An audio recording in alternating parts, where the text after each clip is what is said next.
Olá, povo lindo de Deus.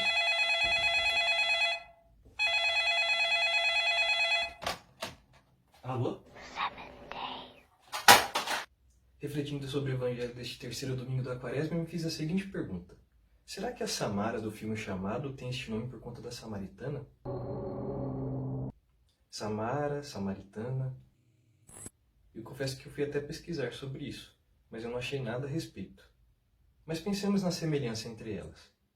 Além dos nomes parecidos, nas duas histórias nós encontramos um poço. Perdoem a viagem desse seminarista, mas permitam embarcar nela. Olá, povo lindo de Deus! No evangelho deste terceiro domingo da quaresma, nós contemplamos uma das narrativas mais conhecidas da palavra de Deus, o encontro de Jesus com a samaritana. Um evangelho longo e que nos convida a várias reflexões, mas essa nossa conversa vai fugir um pouco da reflexão proposta pela liturgia deste final de semana. E eu só espero não falar nenhuma besteira. Como todo mundo sabe, nessa história Jesus chega a Samaria, num local chamado Sicar, onde ficava o poço de Jacó.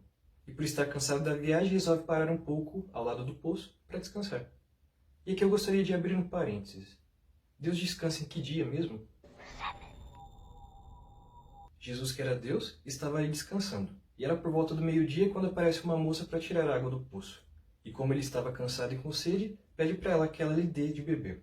E eu gostaria de chamar a atenção para um detalhe muito importante que vai falar muito sobre a personalidade da samaritana.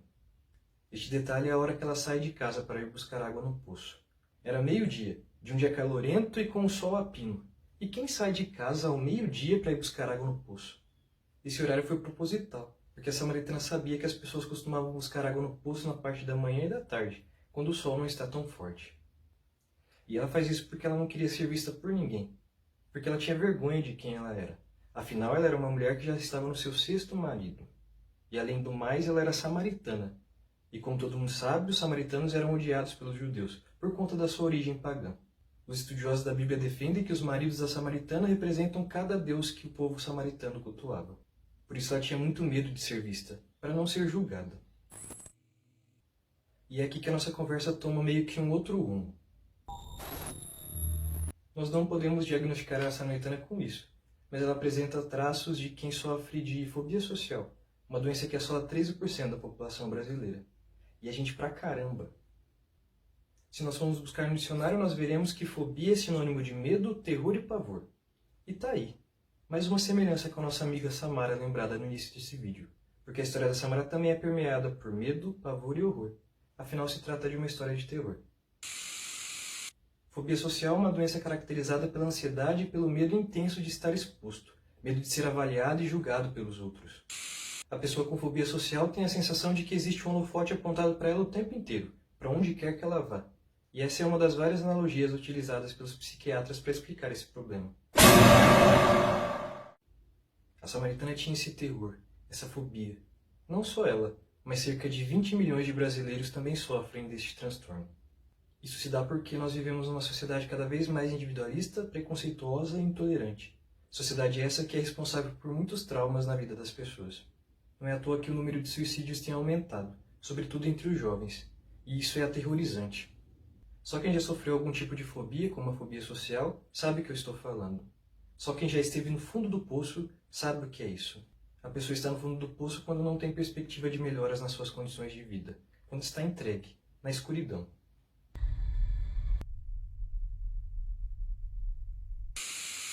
Mas quando se está dentro do poço, só existe um lugar para olhar. E é de lá que vem o socorro. É necessário levantar a cabeça, olhar para o alto, buscar o alto.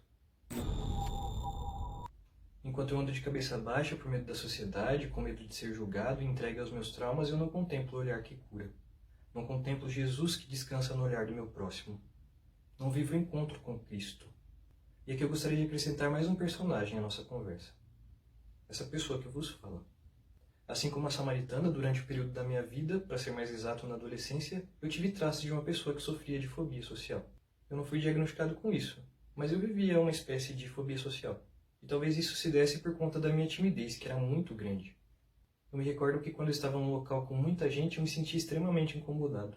A impressão que eu tinha é que todo mundo estava olhando para mim. Sabe aquele lance do holofote que dizem os psicólogos? Meu contato social era algo sofrido e paralisante. E E a única defesa que eu tinha era me retirar do convívio, ficar recluso. A minha vida era de casa para a escola, da escola para casa. Eu tinha muita dificuldade de me relacionar, e por isso eu não tinha amigos. E um dia eu fui até questionado pela minha mãe sobre isso. Jefferson, mas você não tem amigos? E foi a partir dessa pergunta que eu fui me dar conta da realidade que eu vivia. Foi quando eu percebi que de fato eu não tinha amigos. Como a samaritana, que diante da pergunta de Jesus, constatou que não tinha marido. Eu me lembro que depois daquele dia, depois daquela pergunta da minha mãe, eu passei a sentir uma sede muito grande. Sede de amigos. Tanto que nas minhas orações eu pedi a Deus que Ele me desse amigos. Mas amigos de verdade, que eu levasse para a vida toda. Como a água viva que jorra para a eternidade oferecida por Jesus à samaritana. E Deus me ouviu. E depois de um tempo Ele marcou um encontro comigo. Literalmente um encontro. Porque foi através de um encontro de jovens com Cristo que a minha vida começou a ser mudada. Por meio daquele encontro eu descobri o que é amizade. Eu passei a ser olhado de uma forma diferente, assim como a samaritana foi olhada por Jesus.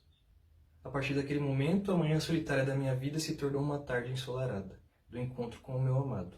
E como dizia Santo Agostinho, tarde, tão tarde te amei, ó beleza tão antiga e tão nova. Eu tinha me escondido, mas tu me arrancastes do esconderijo.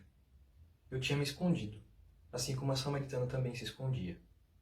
Mas Deus veio e a partir daquele encontro me tirou do poço. Eu sempre digo que a partir daquele encontro eu ganhei identidade. Cristo marcou um encontro comigo através das amizades que Ele me deu. Amizades essas que eu trago até hoje. O Jefferson de 16 anos atrás é muito diferente do Jefferson de agora.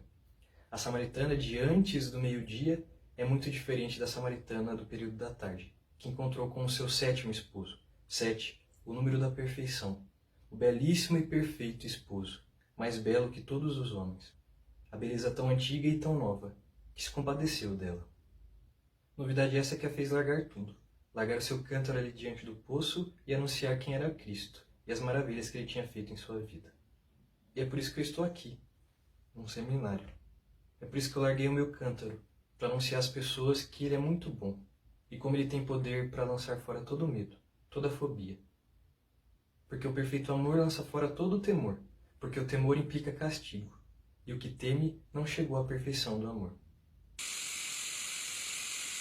Meus irmãos e minhas irmãs, escutemos o chamado que Deus tem para as nossas vidas. Como diz o salmo desse final de semana, não fechemos os nossos corações, mas escutemos a voz do Senhor. E Ele te chama para uma nova vida. Não importa o quão tarde seja. Louvado seja o nosso Senhor Jesus Cristo, para sempre seja louvado.